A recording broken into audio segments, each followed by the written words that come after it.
오늘 아침 뉴스 연구소. 오늘 아침 뉴스의 맥을 짚어드리는 시간 뉴스연구소. 오늘도 두 분의 연구위원 함께합니다. 경향신문 박순봉 기자, 뉴스톱 김준일 수석 에디터, 어서 오십시오. 안녕하세요. 예, 첫 뉴스 어디로 가야 하나요? 김행 결국 엑시트. 제가 오프닝에서도 언급했습니다만 논란이 많았던 김행 후보자 어제 자진 사퇴했어요. 네, 형식상 스스로 물러났는데 이제 말씀해주신 대로 강서구청장 보궐선거 때문에 참패했기 때문에 물러난 걸로 그렇게 보이고요. 네.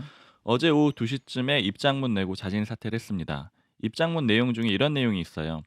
저는 여가부 장관 후보자 이전에 국민의힘 당원입니다. 당원으로서 선당후사의 자세로 자진 사퇴하기로 결심했습니다. 그러니까 당을 위해서 물러났다 이런 얘기를 썼습니다. 네, 네. 방금 형식은 자진 사퇴라고 말씀을 드렸는데 보통 장관이나 장관 후보자가 자진 사퇴하는 거는 대통령의 뜻이라고 보는 게 맞거든요. 그러니까 쉽게 얘기하면 물러날 때도 허락을 받고 물러난다. 이렇게 이해를 하는 게 맞습니다. 어제 결정적으로 두 가지가 사퇴의 배경으로 꼽히는데요. 국민의힘이 선거 참패한 다음에 일찍 최고위원회의를 열었거든요. 근데 여기에서 크게 두 가지가 논의가 됐는데 네. 그중에 한 가지가 김행 후보자 사퇴를 대통령실에 건의해야 된다, 요구해야 된다 이런 내용이었어요. 수도권 기반의 모 최고위원이 먼저 얘기를 꺼냈고 이 얘기를 꺼내니까 거의 뭐 만장일치 분위기로 그러니까 다들 동감하는 그런 분위기였다라고 합니다. 그래요?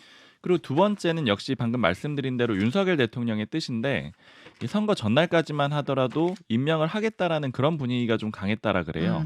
근데 윤 대통령이 선거 참패 이후에 그 기류를 이제 안 하겠다라는 기류로 돌아선 거고요. 그리고 좀 취재를 해보니까 그 김행 후보자가 그 선거 전까지는 대통령하고 소통이 잘 됐다라고 합니다. 네네. 근데 어제는 소통이 잘 안 됐고 이제 참모하고 연결이 됐는데 이제 우회적으로 물러나라는 그런 의사를 전달받았다라 그래요. 모 여권 관계자 표현으로는 한 자릿수 정도 차이였으면 아마 임명이 됐을 것이다 이런 얘기도 나왔습니다. 그래요. 그리고 국민의힘 내에서는 뭐 이런 평가하는 사람도 있었어요. 김행 후보자 넘겨주고 지도부 책임론을 회피하려고 하는데 좀 비판적으로 하는 얘기였습니다. 김행 후보자의 자진 사퇴 정도로 뭐 지도부는 유지하려는 거 아니냐라는 비판이 당일각에서 나온다. 네.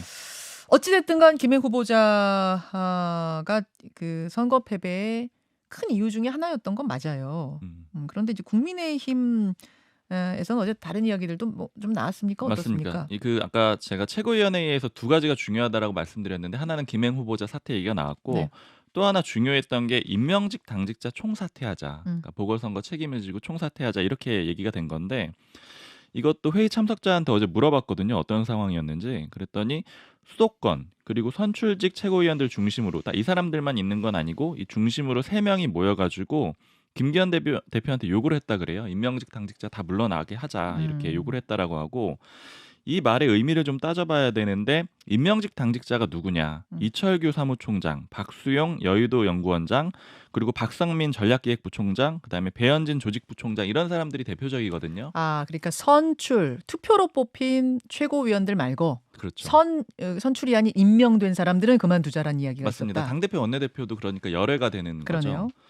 그러니까 배현진 의원 빼고는 다 영남권 의원들이거든요. 네. 이 임명직 당직자들이요. 그래서 이제 회의 참석자가 전해준 얘기는 이런 평가를 하더라고요. 이거는 임명직 대 선출직의 힘싸움이다. 그러니까 임명직을 날리자라고 하는 거는 총선 앞두고 공천권 싸움일 수도 있고 그다음에 수도권 대 비수도권 대결로도 볼 수가 있다. 이런 얘기를 했습니다. 예, 예. 근데 이런 제안에 대해서 결국은 받아들여지지가 않았는데 이 비수도권의 지도부들은 왜 저 자세로 가느냐, 그럴 필요 없다, 흔들리면 안 된다. 그래서 이제 결론은 안 되고 또 수용도 안 된 그런 상태입니다.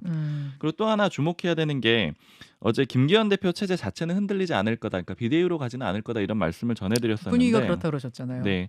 실제로 그게 수도권 중진들이 나서야지 그런 것들이 가능하다라고 말씀드렸는데 그런 목소리가 없었고요, 어제까지는. 그리고 대표적으로 안철수 의원 같은 경우에 입장을 냈는데 이 보궐선거 패배 해결책으로 이준석 전 대표의 징계를 주장을 했습니다. 그러니까 자신이 유세 과정에서 욕설을 했다라는 주장을 이준석 전 대표가 했고 그리고 그것 때문에 선거 졌다라는 식으로 얘기를 했다. 그러니까 이런 것들은 뭐 일종의 그 당에 피해가 가는 행위니까 징계를 해야 된다 이런 주장을 했고요. 그러니까 어제 안철수 의원이 그냥 징계해야 된다 정도가 아니라 제명해야 된다. 지금 SNS 저희가 보여드리고 있는데요. 네. 제명해야 된다 이런 얘기를 하면서 선거 패배 다음 날 이준석 제명이라는 어떻게 보면 좀 뜻밖의 이슈가 떠올랐어요. 맞아요. 이준석 전 대표가 사실 여러 방송에서 이 선거 패배의 원인을 자신한테 돌릴 거다라는 식으로 또 얘기한 바도 있었거든요. 네. 그러니까 실제로 그런 움직임도 하나 있었습니다. 아. 그리고 국민의힘은 일종의 혁신위원회 격인 미래비전 특별위를 발족하기로 했거든요. 네. 그러니까 예전에 민주당에서 이재명 대표 체제에서 혁신이 발족한 거랑 좀 비슷하다라고 보시면 되는데 이 의미는 뭐 다르게 보자면 김기현 대표 체제는 일단은 유지될 것이다 이렇게 볼 수 있습니다. 총선기획단, 인재영입위, 혁신위 이런 것들을 다 발표하는 걸로 어제 얘기를 했다가 결국 발표가 다 되지는 않은 거예요. 네, 보류가 조금 된 더 거예요. 논의를 할 거예요. 조금 더 논의하자. 오늘이요. 네. 어쨌든 이렇든 저렇든 지도부 체제는 유지되는 걸로 지금은 기조를 잡은 상황 이렇게 보면 되죠. 맞습니다. 자, 김준일 에디터. 어제 뭐 네. 국민의힘 여러 가지 이야기들이 하루 종일 쏟아졌는데 어떻게 보셨어요? 그러니까 이 정도 큰 표 차이로 이제 선거를 지면은 사실 여기저기서 막 목소리가 나오는 게 옛날의 정상이라기보다는 일반적인 뭐 예. 사례예요. 예. 근데 되게 조용합니다. 그러니까 지금 유일하게 이 선거 패배에 책임을 진 사람은 김행밖에 없어요. 예. 김행 후보자. 예, 뭐 이것도 사퇴. 사실은 떠밀려서 이제 대통령의 의중이 이제 마음이 떠나니까 그리고 누군가가 이제 책임을 져야 되니까 사실은 뭐 제물로 삼았다 이런 평가도 나오는데 진짜로 김행밖에 없고요. 아무도 지금 책임을 지지 않는다.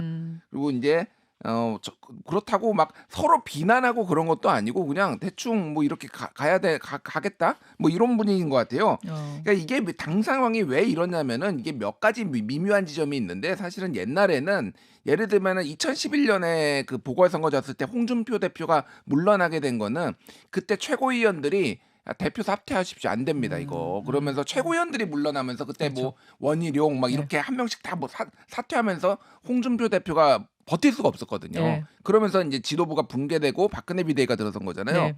최고위원들이 이 김기현 대표랑 한 몸입니다, 지금. 그러니까 아무도 그런 액션이 없는 거잖아요, 지금. 어제 그런 네. 얘기는 있었잖아요. 최고위원 중에 한 명이 제가 자진 사퇴하겠다라는 이야기를 했는데 그러자 다 말리는 분위기가 되면서 그게 이제 없던 일이 됐다. 예. 박순봉 기자 그런 일이 있었다는 지금 얘기 맞습니다. 있죠. 그런 얘기가 있었어요. 예, 예. 결국은 최고위원들 중에 이제 흔드는 사람이 없기 때문에 흔들리지 않는다 그렇게 봐야 되나요? 그것도 있고 전체적으로 보면은 또 하나가 지금 의원들이 이 공천에 좀 목을 매가지고 과감하게 내부에서 불만의 목소리, 변화해야 된다는 목소리를 못 내는 거 하나. 또 하나는 그리고 어쨌든 수도권에 원외가 너무 많아요. 원내가 좀 중진들이 뭐 초선들이 막 목소리를 내줘야 되는데 다 영남입니다. 여기는 공천이 중요한 데지 네. 이게 무슨 뭐 당 혁신 이런 거 필요 없거든요. 그냥 대구 같은데. 당선을 기준으로 봤을 때는 그러니까 이게 막 부글부글 막 끌어 나오는 게 지금 힘이 굉장히 약하다라는 거예요. 그래서 지금 15일 날 일요일 날 지금 의원총회를 연다고 합니다. 일단은 거기에서 지금 무슨 내용이 나오는지가 중요하고 원래는 오늘 지금 최고위원회의가 열리기로 돼 있었는데 지금 취소됐어요, 지금. 국민의힘 최고위원회가 예. 밤에 취소됐어요? 저도 지금 아침에 기사 보니까 취소되고 김기현 대표가 최고위원들 1대1 면담하기로 했다. 그래서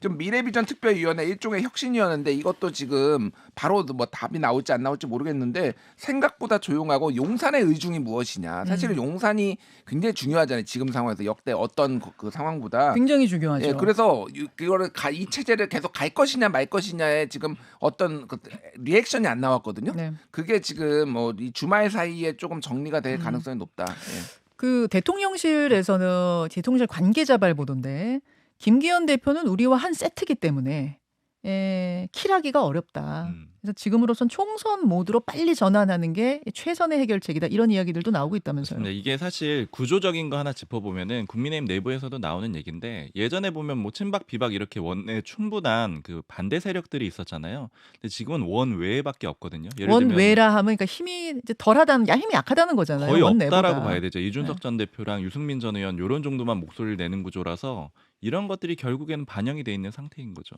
부글부글거리는 분위기는 맞지만 어제 겉으로 보기에는 그다지 뭔가 쏟아지는 느낌, 막 뒤집어지는 느낌 아니었다는 얘기예요. 그렇죠. 그런데- 비대위 주장도 한 명도 없었다라는 게 좀 이례적이죠. 의원들 사이에서. 잠시 후에 윤희숙 전 의원 연결하겠습니다. 이분도 수도권 원외 인사잖아요. 윤희숙 전 의원은 이 상황 어떻게 보고 계시는지 한번 들어보도록 하죠. 두 번째로 넘어갑니다. 이재명 쪼개기 기소. 검찰이 어제 이재명 대표를 기소했습니다. 네, 세 번째 기소고요. 예. 이번 건은 백현동 개발 사업 특혜 의혹 사건입니다. 예.